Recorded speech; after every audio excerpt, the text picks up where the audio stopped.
1980 সালে সত্যজিৎ রায়ের হীরক রাজার দেশে রিলিজ করে। হীরক রাজার দেশে কি ছোটদের ছবি না বড়দের ছবি? না, ছোটদের বড় হয়ে ওঠার ছবি। আজকের আড্ডা সত্যজিৎ রায়ের হীরক রাজার দেশে নিয়ে। আমি তন্ময়, আশা করি আপনারা সকলে ভালো আছেন। ফ্যান্টাসি ছবির মোড়কে হীরক রাজার দেশে সত্যজিৎ রায়ের সব থেকে পলিটিক্যাল ছবি। ছবিটির প্রত্যেকটি সংলাপই খুব গুরুত্বপূর্ণ, তা বাচ্চাদের জন্যই হোক আর বড়দের জন্যই হোক। হীরক রাজার দেশের স্ক্রিপ্ট, অভিনয়, মিউজিক, ছবির ক্যামেরার কাজ, সিনেমাটোগ্রাফি, এই নিয়ে তো কথা বলাই যায়। খুবই ভালো মাস্টারপিস টেকনিক্যাল দিক থেকে। তবে আজকে হীরক রাজার দেশের থিম নিয়ে একটু আলোচনা করা যাক। প্রথমত, হীরক রাজ্য এমন একটি রাজ্য তাতে যা দেখা যায় তা একেবারেই সঠিক নয়। যিনি ডিকটেটর তিনি কিন্তু আপনাকে দেখাবেন সব কিছু সুন্দর, আপনাকে বোঝাবেন সব ঠিক আছে, আপনাকে বলবেন যে ভালো দিন সব সময় আপনার জন্য অপেক্ষা করে আছে। তবে ডিকটেটর আনন্দে থাকলেও, জাঁকজমক দেখা গেলেও মানুষের মনের গভীরে লুকিয়ে আছে অনেক দুঃখ। হীরক রাজ্য এরকমই একটা রাজ্য, আর এখানকার মানুষেরা এরকমই। ডিকটেটর বানাচ্ছেন নিজের বড় মূর্তি, চারিদিকে নিজেকে নিয়েই উৎসব, আর এই সবের মধ্যেই মানুষ দুঃখের মধ্যে বেঁচে রয়েছেন বা কোনো মতে বেঁচে রয়েছেন। হীরক রাজ্য এরকমই একটা রাজ্য, আর সত্যজিৎ রায়ের ছবিতে এইভাবেই হীরক রাজ্যকে দেখানো হয়।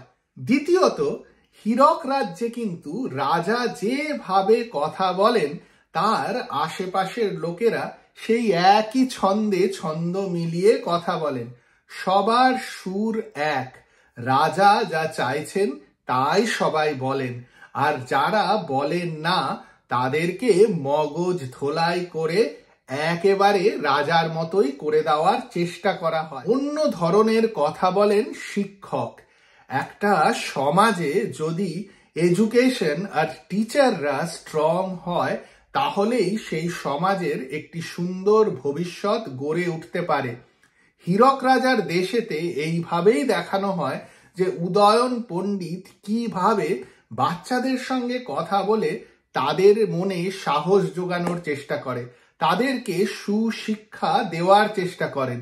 আর সেই জন্যই হয়তো উদয়ন পণ্ডিত ছন্দে কথা বলেন না, একেবারেই রাজার ছন্দে কথা বলেন না।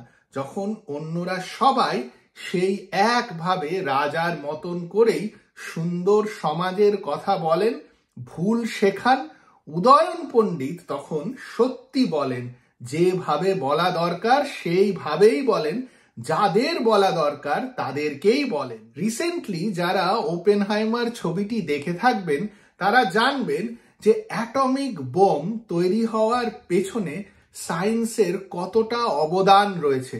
তবে সায়েন্স যদি ভুল হাতে পড়ে তাহলে সেই টেকনোলজি মানুষকে ধ্বংস করে দিতে পারে।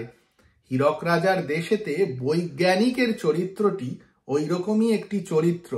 বৈজ্ঞানিক যতই চেষ্টা করুন যে সে একা থাকবে, তার মতন কেউ নেই, সে শিক্ষায় আর প্রযুক্তির দিক থেকে সবার থেকে এগিয়ে, তবে রাজার হাতের মুঠোয় উনি যতক্ষণ থাকবেন ততক্ষণ ওনার কাজ মগজ ধোলাই করা। সন্তোষ দত্তর অসাধারণ অভিনয় দিয়ে সত্যজিৎ রায় হীরক রাজার দেশে ছবিতে সায়েন্স কিভাবে পলিটিশিয়ানদের হাতে মিসইউজড হতে পারে আমাদের সামনে খুব সুন্দরভাবে তুলে ধরেছিলেন।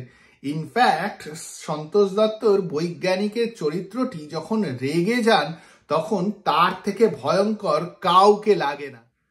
চতুর্থ, মানুষ যদি জেগে ওঠেন আর একত্রিত হন তাহলে কিন্তু সমাজে ফিরে আসতে পারে সুখ আর শান্তি, সমস্ত মূর্তি ভেঙে পড়তে পারে। হীরক রাজার দেশে এই ছবিটিতে উদয়ন পণ্ডিত আর গুপি বাঘা যখন মানুষকে জাগিয়ে তুলতে পারেন তখনই কিন্তু আশার আলো দেখা যায়। তা মানুষ খাওয়ার লোভেই করুন আর হীরের লোভে করুন। মানুষ জেগে ওঠা খুব প্রয়োজন একটা সমাজকে বাঁচানোর জন্য। সত্যজিৎ রায়ের হীরক রাজার দেশেতে তাই দেখানো হয়। অবশেষে বাচ্চারাই হলো সমাজের ভবিষ্যৎ। হীরক রাজার দেশেতে সব সময় দেখানো হয় যে বাচ্চাদের মুখ কিভাবে বন্ধ করা যায়।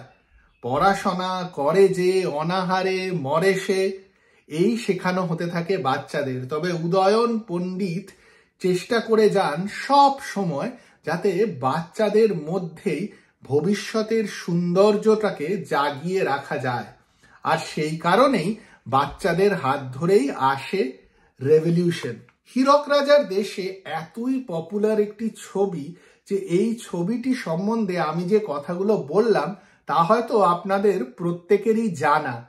তবে আজকেও যখন এই ছবিটিকে আমি দেখি আমার নতুনই লাগে। তাই জন্য একই কথা এই ছবিটি সম্বন্ধে বলতে বারবার ভালো লাগে। সত্যি টাইমলেস ক্লাসিক, বলাও যায় না অ্যাহেড অফ ইটস টাইমস। কারণ আজকের দিনে যে সমস্যাগুলো রয়েছে তা আগেও ছিল। শুধু বোঝা যায় যে এই ছবিটি দেখলে সত্যজিৎ রায় ভেবেছিলেন সমাজ হয়তো পাল্টাবে। আপনাদের হীরক রাজার দেশে কিরকম লাগে আমাকে জানান, আর কমেন্ট বক্সে অনেক কমেন্ট করুন।